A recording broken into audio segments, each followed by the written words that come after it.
प्रिय भक्तगण, मैं आज आप सबको श्री बृहस्पतिवार व्रत कथा सुनाने जा रही हूँ। तो भक्तों, ये कथा पूरी सुनिएगा, बीच में आधा अधूरा मत छोड़िएगा। इस कथा के अनुसार भारतवर्ष में एक प्रतापी राजा राज्य करता था। वह नित्य गरीबों और ब्राह्मणों को सहायता करता था। यह बात उसकी रानी को कभी अच्छी नहीं लगती थी, क्योंकि रानी ना ही गरीबों को दान देती थी और ना ही वह भगवान का पूजा किया करती थी, और राजा को भी दान पुण्य करने से मना करती थी। एक दिन जब राजा शिकार खेलने को वन में गया तो रानी महल में अकेली थी। उसी समय बृहस्पति देव साधु के वेश में राजा के महल में भिक्षा मांगने गए और रानी से भिक्षा मांगी। तो रानी ने भिक्षा देने से इनकार कर दिया और कहा, हे साधु महाराज, मैं तो दान पुण्य से तंग आ गई हूँ। मेरा पति सारे धन लुटाते रहते हैं। मेरी इच्छा है कि हमारी धन नष्ट हो जाए और न फिर रहेगा बाँस न बजेगी बाँसुरी। साधु ने कहा, देवी, तुम तो बड़ी विचित्र हो। धन संतान तो सभी चाहते हैं, पुत्र और लक्ष्मी तो पापी के घर भी होना चाहिए। यदि तुम्हारे पास अधिक धन है तो भूखों को भोजन दो, प्यासों को पानी पिलाओ, मुसाफिरों के लिए धर्मशाला खुलवाओ। जो निर्धन है, अपनी कुंवारी कन्याओं का विवाह नहीं कर सकते, उनका विवाह कराओ।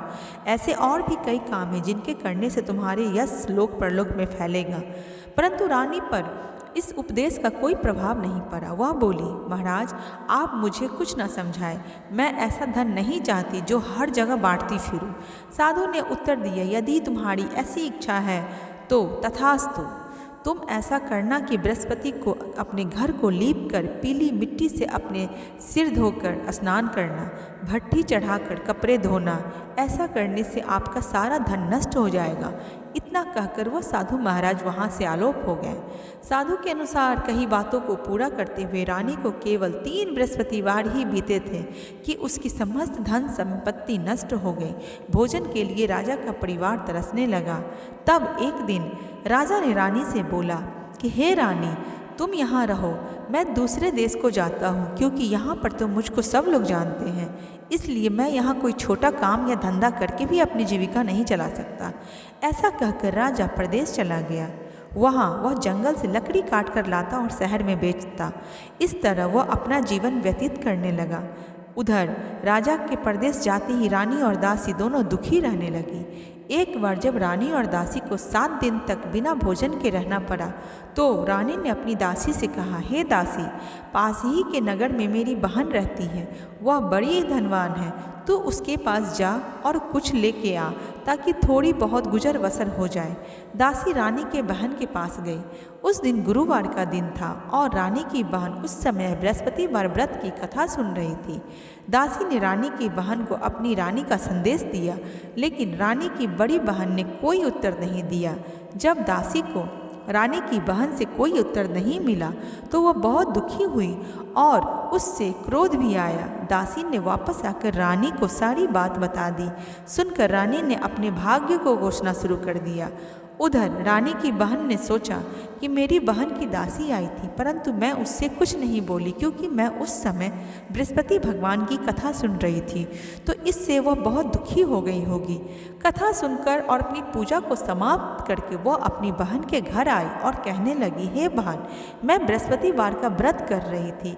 तुम्हारी दासी मेरे घर आई थी, परंतु जब तक कथा पूरी नहीं होती तब तक उस कथा में नहीं उठते और ना ही कुछ बोलते हैं, इसलिए मैं नहीं बोली। और कहो बहन, दासी को तुमने क्यों भेजा था? रानी बोली, बहन, मैं तुमसे क्या छिपाऊं, हमारे घर में खाने तक को अनाज नहीं था। ऐसा कहते कहते रानी की आंखें भर आई। उसने दासी समेत पिछले 7 दिनों से भूखे रहने तक की बात अपनी बहन को बता दिया। पूरी बात अपनी बहन को विस्तार से बताया। रानी की बहन बोली, देखो बहन, भगवान बृहस्पति देव सबकी मनोकामनाओं को पूर्ण करते हैं। देखो, शायद तुम्हारे घर में ही अनाज रखा हो। पहले तो रानी को विश्वास नहीं हुआ, पर बहन के आग्रह करने पे उसने अपनी दासी को अंदर भेजा तो उसे सचमुच अनाज से भरा एक घड़ा मिल गया। यह देखकर दासी तो बड़ी हैरान हो गई। दासी रानी से कहने लगी, हे रानी, जब हमको भोजन नहीं मिलता तो हम व्रत तो करते ही हैं, इसलिए क्यों ना इनसे यह व्रत और कथा विधि पूछ ले, ताकि हम भी यह व्रत कर सकें। तब रानी ने अपनी बहन से बृहस्पतिवार व्रत के बारे में पूछा।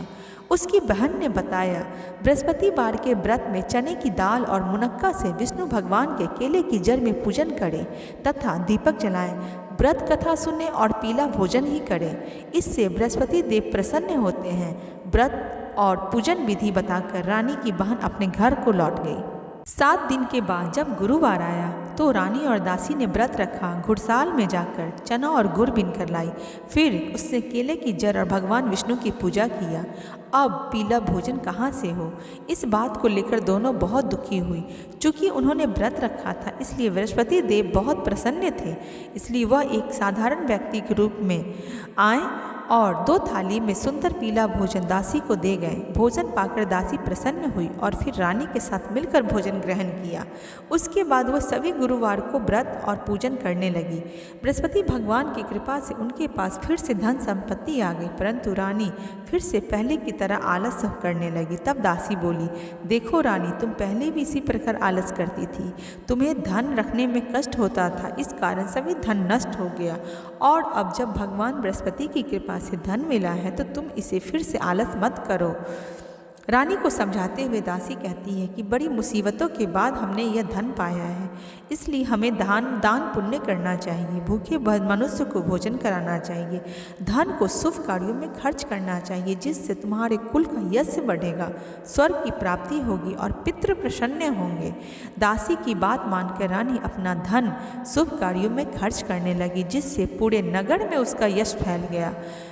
और बृहस्पति व्रत कथा के बाद श्रद्धा के साथ आरती की जानी चाहिए। इसके बाद प्रसाद बांटकर उसे ग्रहण करनी चाहिए। राजा दुखी होकर जंगल में एक पेड़ के नीचे आसन जमाकर बैठ गया।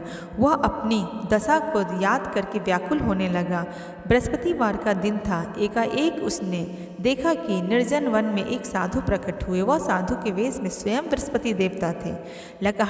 लकड़हारे के सामने आकर बोले, हे लकड़हारे, इस सुनसान जंगल में तू चिंता मगन में क्यों बैठा है? लकड़हारे ने दोनों हाथ जोड़कर प्रणाम किया और उत्तर दिया, महात्मा जी, आप सब कुछ जानते हैं, मैं क्या करूं? यह कहकर रोने लगा और साधु को अपनी आत्मकथा सुनाई। महात्मा जी ने कहा, तुम्हारी स्त्री ने बृहस्पति के दिन बृहस्पति भगवान का निरादर किया था, जिसके कारण रुष्ट होकर उन्होंने तुम्हारी धन नष्ट कर दी और यह दशा कर दी।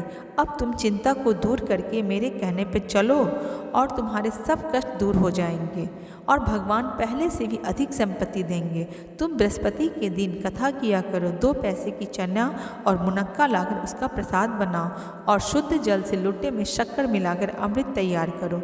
कथा के पश्चात अपने सारे परिवार को और सुनने वाले प्रेमियों में अमृत और प्रसाद बांटकर आप भी ग्रहण किया करो। ऐसा करने से भगवान तुम्हारी सभी का मनोकामनाएं पूर्ण करेंगे। साधु के ऐसे वचन सुनकर लकड़हारा बोला, हे प्रभु, मुझे लकड़ी बेचकर इतना पैसा कहाँ मिलता जिससे भोजन के उपरांत कुछ बचा सकूं? मैंने रात्रि में अपनी स्त्री को व्याकुल देखा है, मेरे पास कुछ भी नहीं जिससे मैं उसकी खबर मंगा सकूं। साधु ने कहा, हे लकड़हारे, तुम किसी बात की चिंता मत करो। बृहस्पति के दिन तुम रोजाना की तरह लकड़ियाँ लेकर शहर को जाओ, तुमको रोज से 2 गुना धन प्राप्त होगा, जिससे तुम भली भांति भोजन कर लोगे और बृहस्पति भगवान की पूजा का सामान भी ले आओगे। इतना कहकर साधु अंतर्ध्यान हो गए। धीरे धीरे समय व्यतीत होने पर फिर वही बृहस्पतिवार का दिन आया। लकड़हारा जंगल से लकड़ी काटकर किसी शहर में बेचने गया। उसे उस दिन और सभी दिनों से अधिक पैसा मिला। राजा ने चना, गुड़ आदि लाकर गुरुवार का व्रत किया। उस दिन से उसके सभी क्लेश दूर हो गए, परंतु जब दोबारा गुरुवार का दिन आया तो बृहस्पतिवार का व्रत करना वह भूल गया। इस कारण बृहस्पति भगवान उस पर नाराज हो गए। उस दिन उस नगर के राजा ने विशाल यज्ञ किया और यज्ञ का आयोजन करते हुए शहर में यह घोषणा करा दी कि कोई मनुष्य अपने घर भोजन ना करे, न ही अग्नि जलावे। समस्त जनता मेरे यहाँ भोजन करने आवे। जो इस आज्ञा का पालन नहीं करेगा उसे फांसी पर लटका दिया जाएगा। इस तरह की घोषणा संपूर्ण नगर में करवा दी गई। राजा की आज्ञा अनुसार शहर के सभी लोग भोजन करने आए, लेकिन लकड़हारा कुछ देर से पहुंचा, इसलिए राजा उसको अपने साथ घर लिवा गए और उसे भोजन करा रहे थे कि रानी की दृष्टि उस खूंटी पर पड़ी जिस पे उसका हार लटका हुआ था। वह वहाँ पर दिखाई नहीं दिया। तब तो रानी ने सोचा कि इसी मनुष्य ने मेरा हार चुरा लिया है। उसी समय सिपाहियों को बुलाकर उसे कारागार में डाल दिया गया। जब लकड़हारा कारागार में पड़ गया और बहुत दुखी होकर विचार करने लगा कि न जाने यह मेरे किस जन्म का दुष्कर्म है जिससे मुझे यह सजा मिल रही है, और उसी समय साधु को याद करने लगा जो जंगल में मिला था। उसी समय तत्काल बृहस्पति देव साधु के रूप में प्रकट हुए और उसी दशा को देखकर कहने लगे, अरे मूर्ख, तूने बृहस्पति की कथा नहीं की और तू बृहस्पतिवार व्रत करना भूल गया, जिसके कारण तुझे ये कष्ट हुआ। अब चिंता मत करो, अब कल ही बृहस्पतिवार है और बृहस्पतिवार के दिन कारागार के दरवाजा पे तुमको 4 पैसे मिलेंगे, उनसे तू बृहस्पति की पूजा करना, तेरे सभी कष्ट दूर हो जाएंगे। बृहस्पति के दिन उसे 4 पैसे मिले। लकड़हारे ने कथा कही। उसी रात्रि को बृहस्पति देव ने उस नगर के राजा को स्वप्न में कहा कि हे राजा, तुमने जिस आदमी को अपने कारागार में बंद किया है हार चुराने के जुर्म में, वह व्यक्ति निर्दोष है, वह राजा है, उसे छोड़ दो। रानी का हार तो उसी खूंटी पर लटका हुआ है। अगर तू ऐसा नहीं करेगा तो मैं तेरा राज्य नष्ट कर दूंगा।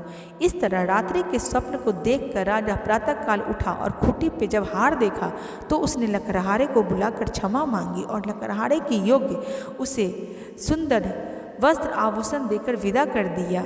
बृहस्पति देव की आज्ञा अनुसार लकड़हारा अपने नगर को चल दिया। राजा जब अपने नगर के निकट पहुंचा तो उसे बड़ा आश्चर्य हुआ। नगर में पहले से अधिक बाग, तालाब, कुएं, बहुत सी धर्मशाला, मंदिर आदि बनी हुई थी। राजा ने पूछा, यह किसका बाग और धर्मशाला है? तब नगर के सब लोग कहने लगे कि यह सब रानी और बांदी के हैं।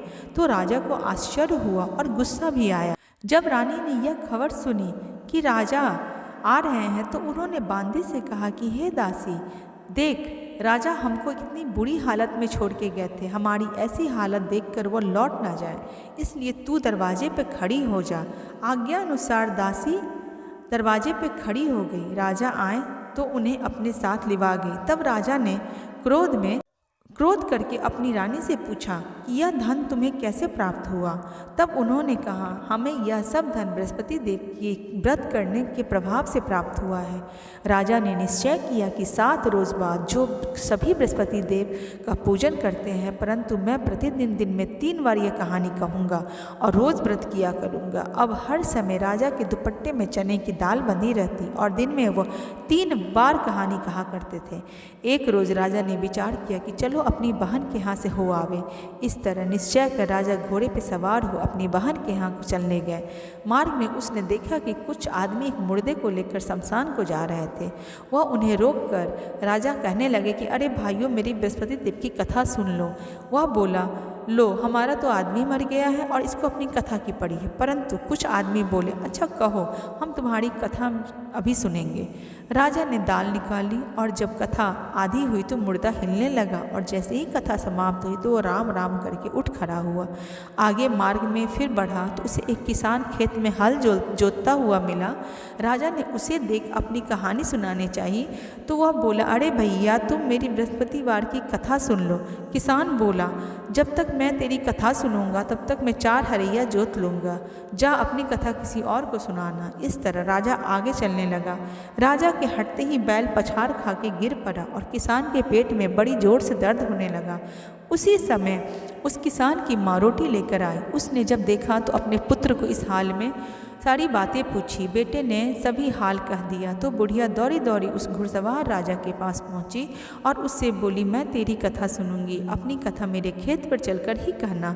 राजा ने बुढ़िया के खेत पर जाकर कथा कही, जिसके सुनते ही वह बैल उठ खड़ा हुआ और किसान के पेट का दर्द भी बंद हो गया। राजा अपनी बहन के घर पहुंचा। बहन ने भाई की बहुत खूबसूरती से मेहमान नवाजी की। दूसरे रोज प्रातःकाल जागा। जब राजा जागा और वह देखने लगा कि सब लोग भोजन कर रहे हैं, तब राजा ने अपनी बहन से कहा कि ऐसा कोई मनुष्य है जो भोजन नहीं किया हो और मेरी बृहस्पति भगवान की कथा सुन ले। तो बहन बोली, हे भैया, यह देश ऐसा ही है, पहले यहाँ लोग भोजन करते हैं, बाद में अन्य काम करते हैं। अगर कोई पड़ोस में हो तो मैं देख के आती हूँ। वह ऐसा कहकर देखने चली गई, परंतु उसे कोई ऐसा व्यक्ति नहीं मिला जिसने भोजन न किया हो। अतः वह एक कुम्हार के घर गई जिसका लड़का बहुत दिन से बीमार था। उसे मालूम हुआ कि वह 3 रोज से उसके घर वालों ने कोई भोजन नहीं किया है। रानी ने अपने भाई की कथा सुनने के लिए कुम्हार से कहा। वह तैयार हो गया। राजा ने वहाँ जाकर बृहस्पति की कथा कही, जिसको सुनकर उसका लड़का ठीक हो गया। अब तो राजा की सब प्रशंसा करने लगे। एक रोज़ राजा ने अपनी बहन से कहा कि हे बहन, हम अपने घर को जाएंगे, तुम भी हमारे साथ चलो। राजा की बहन ने अपनी सास से जो ही आज्ञा मांगी तो उसकी सास ने कहा, तू चली जा, परंतु अपने लड़कों लोग को मत ले जाना, क्योंकि तेरे भाई के पास कोई औलाद नहीं है। बहन ने अपने भैया से कही, हे भैया, मैं तो चलूँगी, परंतु मेरे बच्चे लोग नहीं जा सकेंगे। राजा बोला, जब बच्चे नहीं जाएंगे तो तुम ही जाके क्या करोगी। वो बड़े दुखी मन से राजा अपने नगर को लौट आया। राजा ने अपनी रानी से कहा, हम निर्वंशी हैं, हमारा मुंह देखने का धर्म नहीं है और कुछ भोजन आदि नहीं किया। यह बात कह के वह बहुत ही भावुक हो गया। रानी बोली, हे प्रभु, बृहस्पति देव ने हमें सब कुछ दिया है, वह हमें औलाद भी देंगे। उसी रात को बृहस्पति देव ने राजा से स्वप्न में कहा, हे राजा, उठ, सभी सोच त्याग दे, तेरी रानी गर्भ से है। राजा की यह बात सुनकर बड़ी खुशी हुई। जब 9वें महीने में उसके गर्भ से एक सुंदर पुत्र पैदा हुआ, तब राजा बोला, हे रानी, स्त्री बिना भोजन के रह सकती है, पर बिना कहे नहीं रह सकती।